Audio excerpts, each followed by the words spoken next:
Hello साथियों, नमस्कार। मैं रंजीत कुमार आपका अपने परिवार स्ट्रगल फॉर एजुकेशन 563 में हार्दिक स्वागत करता हूं। दोस्तों, तो आप लोग जल्दी जल्दी जुड़ जाइए अपने एक नए और बेहतर सेशन में। जल्दी जल्दी क्लास से जुड़ जाइए दोस्तों, और क्लास को अपने प्यारे भाई मित्रों के पास क्लास को शेयर कर दीजिए और बोल दीजिए कि भैया पॉलिटी क्लास लाइव हो चुकी है। तो चलिए दोस्त, आप लोग जल्दी जल्दी जुड़ जाइए। आज हम अपने एक बेहतर और लाजवाब टॉपिक को पढ़ेंगे, और आप लोगों को जो है जहां भी समझ में ना आए दोस्तों, आप लोग कमेंट बॉक्स में कमेंट जरूर कर देंगे।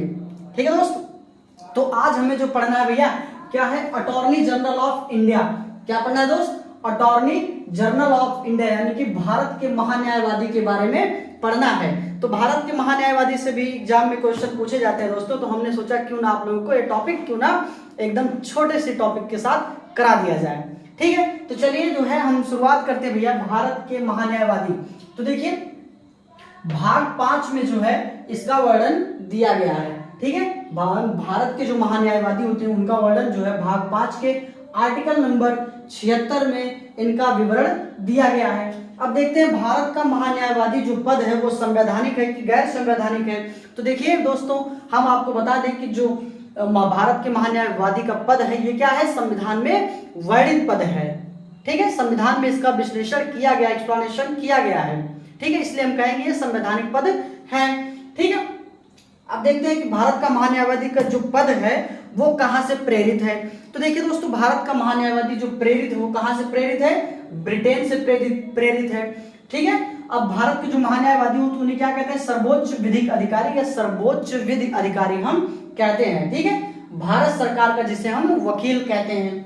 ठीक है, भारत सरकार का वकील कहते हैं। देखिए ब्रिटेन से तो प्रेरित किया गया है भारत का महान्यायवादी का पद, लेकिन देखिए एक अंतर यहाँ पे ये हमें पता चलता है कि ब्रिटेन में मंत्रिमंडल का सदस्य होता है। कौन मंत्रिमंडल का सदस्य होता है? जो महान्यायवादी का पद ब्रिटेन से संकलित किया गया है, तो ब्रिटेन में जो है मंत्रिमंडल के वो सदस्य होते हैं। लेकिन क्या भारत में भी मंत्रिमंडल के सदस्य होते हैं? प्रश्न आप लोगों में कभी कभी बन जाता है दोस्तों कि भारत के महान्यायवादी मंत्रिमंडल के सदस्य होते हैं, तो आंसर होगा नहीं होते हैं। ठीक है साथियों, चलिए हम आगे बात करते हैं भैया। जो है देखिए संवैधानिक पद है। ठीक है, ब्रिटेन में मंत्रिमंडल का सदस्य है किंतु भारत में नहीं है। ठीक है, अब इनकी नियुक्ति के संदर्भ में बात करते हैं, तो इनकी नियुक्ति जो करते हैं राष्ट्रपति के द्वारा की जाती है, वो भी प्रधानमंत्री की सलाह पर इनकी नियुक्ति की जाती है। ठीक है, अब इनके कार्यकाल के बारे में बात करते हैं, तो इनका कार्यकाल जो है कुछ निश्चित नहीं किया गया भारतीय संविधान में। ठीक है, यानी कि भारत में इनका जो कार्यकाल होता है वो कुछ निश्चित नहीं किया गया है। ये राष्ट्रपति के इच्छाओं पर कार्यरत रहते हैं। ठीक है, राष्ट्रपति के प्रसाद पर्यंत पर यानी कि निर्भर रहते हैं कि राष्ट्रपति जब चाहे इन्हें हटा सकता है। ठीक है, अब देखिए इनके लिए योग्यता जो होती है, भारत का सर्वप्रथम नागरिक हो। देखिए योग्यता जो होनी चाहिए, सबसे पहली बात हम ये कर लेते हैं कि उच्चतम न्यायालय के न्यायाधीश की जैसे ही इनकी भी योग्यता होनी चाहिए, है ना। उच्चतम न्यायालय के न्यायाधीश की जैसी योग्यता होनी चाहिए। तो अब हम बात करते हैं कि उच्चतम न्यायालय के न्यायाधीश की योग्यता क्या क्या होनी चाहिए। तो देखिए सबसे पहले तो भारत का नागरिक होना चाहिए। ठीक है, पहले लाइन देखिए कि भारत का नागरिक हो और किसी भी हाई कोर्ट में 5 वर्ष से अधिक वो क्या कर सकते हो, वो न्यायाधीश के पद पर कार्यरत रह चुके हों। और फिर उसके बाद जो बात की है कि राष्ट्र यानी कि किसी भी हाई कोर्ट में वो 10 वर्ष तक क्या रह चुके हों, वो 10 वर्ष तक अधिवक्ता रह चुके हों। ठीक है, फिर उसके बाद हम बात करते हैं कि राष्ट्रपति की नजर में विधिवेद्यता हो, यानी कि राष्ट्रपति को जो है उनकी यानी कि अच्छाइयां, खूबियां या न्याय करने की कुशलता जो है राष्ट्रपति को संदर्भित यानी कि दिख चुकी हो। ठीक है, और फिर अब बात करते हैं कि इनका त्यागपत्र, कि त्यागपत्र जो है किसे देते हैं। तो देखिए दोस्तों, हम बता दें आप लोगों को, त्यागपत्र जो देते हैं ये राष्ट्रपति को देते हैं। जैसे मान लिया जाए कि एक स्थिति ऐसे उत्पन्न हो जाती है कि जब मंत्री परिषद क्या हो जाए, यानी कि भंग हो जाए, यानी कि जब मंत्री परिषद जो है क्या हो जाए, विफल हो जाए, तो उस स्थिति में तो मंत्री परिषद की सलाह पर तो ये कार्यरत होते हैं। तो जब मंत्री परिषद यानी कि विफल हो जाएगी, तो उस स्थिति में जो भारत के महान्यायवादी का पद है उन्हें भी अपना त्यागपत्र देना पड़ेगा। ठीक है, चलिए अब हम इनके बात कर लेते हैं कि इनके कार्य के बारे में, कि इनको कार्य क्या क्या निर्देशित किए गए हैं। तो सबसे पहले कार्य के बारे संदर्भ में हम देखते हैं भैया कि देखिए राष्ट्रपति द्वारा निर्देशित विषय पर सरकार को विधिक सलाह देना। ठीक है, राष्ट्रपति द्वारा जो भी निर्देशित विषय होंगे, निर्देशित मामले होंगे, उन पर सरकार को क्या देते हैं, ये विधिक सलाह देते हैं। ठीक है, फिर उसके बाद सरकार द्वारा दिए गए विधिक कार्य, यानी कि सरकार द्वारा कोई भी विधिक कार्य दिए गए हैं, कोई भी मामले से संदर्भित कोई भी कार्य दिया गया है, उन्हें वो क्या करेंगे, उन्हें वो करेंगे। ठीक है, फिर उसके बाद देखते हैं सरकार का पक्षधर रखना, यानी कि सरकार के ही पक्ष रखेंगे, किसी दूसरे पार्ट यानी कि किसी और का पक्ष नहीं करेंगे।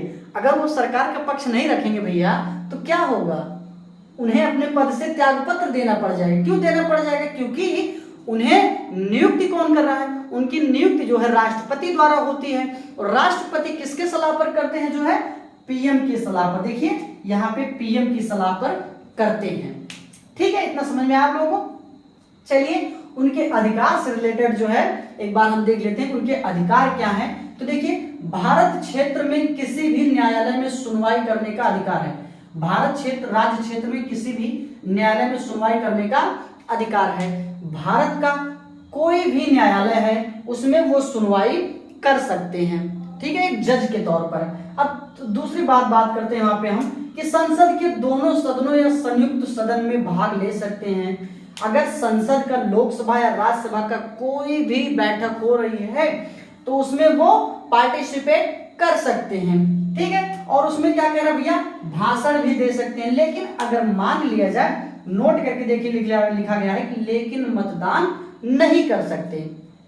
अब मतदान करने, मान लिया जाए कोई बिल पास करना है, लोकसभा के सदस्य, राज्यसभा के सदस्य तो उस पर वोटिंग कर रहे हैं, लेकिन जो वहीं पे देखिए जो महान्यायवादी हैं वो वहां पे मतदान नहीं कर सकेंगे।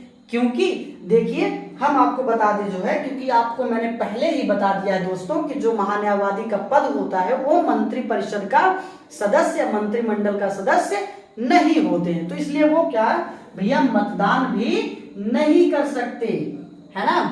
समझ में आ गया बात आपको। चलिए हम आगे बात करते हैं, संसदीय समितियों के सदस्य भी बन सकते हैं। अब देखिए संसदीय समितियां जो होती हैं सदन में, यानी कि सदन में जो समितियां होती हैं उसके भी सदस्य बन सकते हैं। ठीक है दोस्त, तो आप लोगों दोस्तों जहां भी ना समझ में आया हो कमेंट बॉक्स में कमेंट जरूर कर देंगे और आप लोग इसे जरूर लिख लेंगे। ठीक है, यहां से आपके एग्जाम में क्वेश्चन जरूर पूछे जाते हैं। तो मिलते हैं नेक्स्ट वीडियो में।